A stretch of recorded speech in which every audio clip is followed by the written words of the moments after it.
आज मैं आप सभी को बताऊंगा कि कैसा होता है यमलोक, कैसे है यमराज का घर, कैसे है खुद स्वयं यमराज, कैसा है उनका महल। उसके बारे में आप लोग बहुत ज़्यादा उतावले होंगे इस चीज़ के बारे में जानने के लिए। तो आज मैं आपको विस्तार पूर्वक बताऊंगा कि यमराज का महल कैसा और यमराज स्वयं कैसे है। स्वर्ग और नर्क लोक के बारे में तो सभी जानते हैं। कर्मों के आधार पर ही व्यक्ति को स्वर्ग या नर्क प्राप्त होता है। धार्मिक शास्त्रों के अनुसार अच्छे व नेक कर्म करने वाले लोगों को स्वर्ग प्राप्त होता है, वहीं बुरे कर्म करने वाले लोगों को नरक भोगना पड़ता है। व्यक्ति की मृत्यु से जुड़ी हुई कई बातें गरुड़ पुराण में बताई गई है। मृत्यु के बाद क्या होता है और किस प्रकार यमलोक की यात्रा होती है, उसके बारे में आज मैं आप सभी को बताऊंगा। इस वीडियो को अंत तक अवश्य देखिएगा और अगर ये वीडियो आपको पसंद आए तो प्लीज लाइक शेयर सब्सक्राइब करके अवश्य देखिएगा। गरुड़ पुराण के अनुसार कर्मों के आधार पर मनुष्य के प्राण निकाले जाते हैं। अच्छे कर्म करने वाले व्यक्ति के प्राण आंख व मुंह निकाले जाते हैं।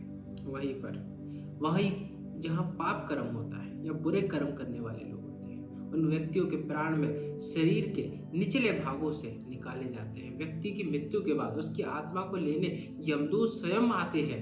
वहीं पर यमदूत बेहद ही भयानक रूप में होते हैं और उनके हाथों में पाश दंड होता है, जिससे वो जीवन आत्मा को बांधते हैं। और गरुड़ पुराण में बताया गया है कि पृथ्वी लोक से यमलोक की दूरी 90,000 किलोमीटर है।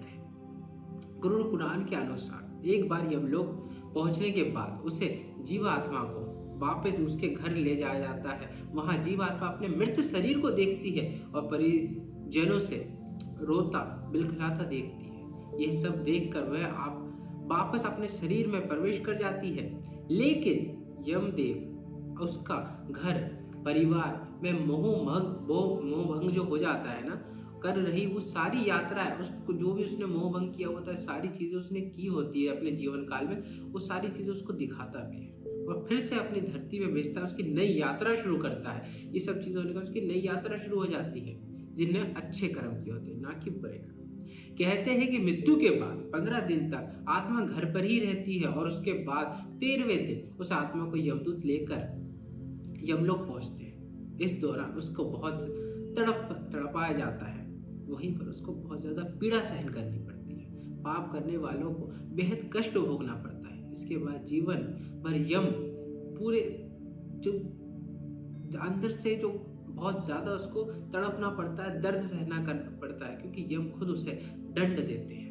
यम के दरबार में उसे पहुंचाया जाता है और वहाँ पर स्वयं उसे दंड मिलता है। गरुड़ पुराण में व्यक्ति को कर्म के अनुसार स्वर्ग और नर्क लोक मिलने का जिक्र किया गया है।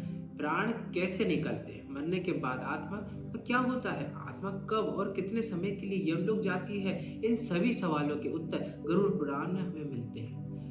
इसी कड़ी में मैं आज आप सभी को बताऊंगा मृत्यु के देवता यमराज के निवास स्थान से यमलोक के बारे में। आपको जानना बहुत ही आवश्यक है, क्योंकि इस बारे में आपने जाना नहीं होगा, सुना नहीं होगा, इन चीज़ों से आप अनजान हैं।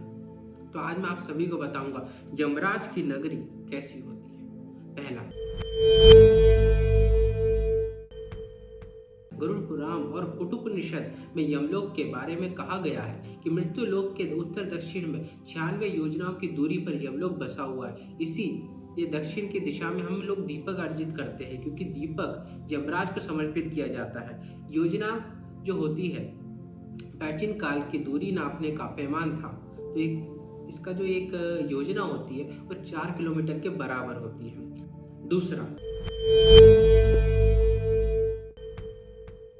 यमराज के राजमहल का नाम कालित्री है और वो विचार भू के नाम के सिंहासन पर विराजमान होते हैं। यमराज अपने राजमहल में विचार भू के नाम के सिंहासन पर विराजमान होते हैं। तीसरा,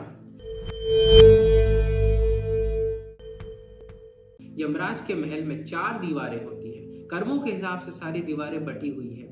वहीं पर पापी लोग जो होते हैं वो दक्षिण दिशा से प्रवेश करते हैं। दान पुण्य करने वाले लोग पश्चिम दिशा से प्रवेश करते हैं। सत्यवादी लोग और माता के पिता के और गुरुजनों की सेवा करने वाले लोग उत्तर की दिशा से यमलोक में प्रवेश करते हैं। चौथा, उत्तर वाले दीवार को स्वर्ग का दीवार माना जाता है। वहीं पर गंधर्व और अप्सराएं उनका स्वागत रूप से करती है, पूर्ण रूप से उनका स्वागत होता है। और पांचवा, यमराज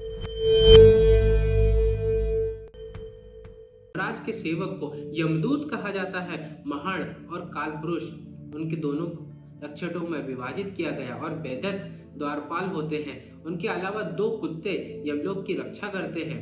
6वां, यमलोक में ही चित्रगुप्त का निवास है। चित्रगुप्त महाराज लोगों के कर्मों का लेखा जोखा रखते हैं। चित्रगुप्त के भवन से 20 योजना दूरी पर यमराज का महल है। 7वां, यमराज के भवन का निर्माण विश्वकर्मा द्वारा से किया गया है। यमराज की सभा में कई चंद्रवंशी और कई सूर्यवंशी राजाएं रहते हैं, जिनकी सलाह और ज्ञान से यमराज प्रेरित होकर आत्माओं को फल स्वरूप उनकी जो भी यातनाएं रहती है वो देते हैं। और 8वां, यमलोक में पुष्प पादुका नाम का एक नदी बहती है। उसके किनारे से सुंदर छायादार वृक्ष लगे हुए हैं। यमलोक की यात्रा के दौरान आत्माएं कई बार इन वृक्षों के नीचे विश्राम करती है और पितरों द्वारा किया गया जो तर्पण होता है और पिंडदान किया होता है उसी स्थान पर उसी आत्माओं को प्राप्त होता है। तो ये रही मोक्ष के बारे में, यमलोक के बारे में और यमराज के बारे में सारी विस्तार पूर्वक बातें। अगर आपको वीडियो पसंद आया तो प्लीज़ इसे लाइक शेयर सब्सक्राइब अवश्य कीजिएगा। ऐसे ही वीडियो आपके लिए लेकर मैं उपस्थित होता रहूँगा। ज्योतिष ज्ञानी यूट्यूब चैनल को आप फॉलो करें और सब्सक्राइब भी करें। और जो इंस्टाग्राम का पेज है उसमें डेली राशिफल आपके लिए, ज्योतिष ज्ञानी कि जो इंस्टाग्राम पेज है उस पर डेली राशिफल लेकर, डेली रेमेडीज लेकर आपके लिए उपस्थित हो रहा हूँ। तो इंस्टाग्राम पे ज़रूर आप मुझे फॉलो कर लें। अगर आपको वीडियो पसंद आया तो प्लीज़ लाइक शेयर सब्सक्राइब अवश्य करिएगा।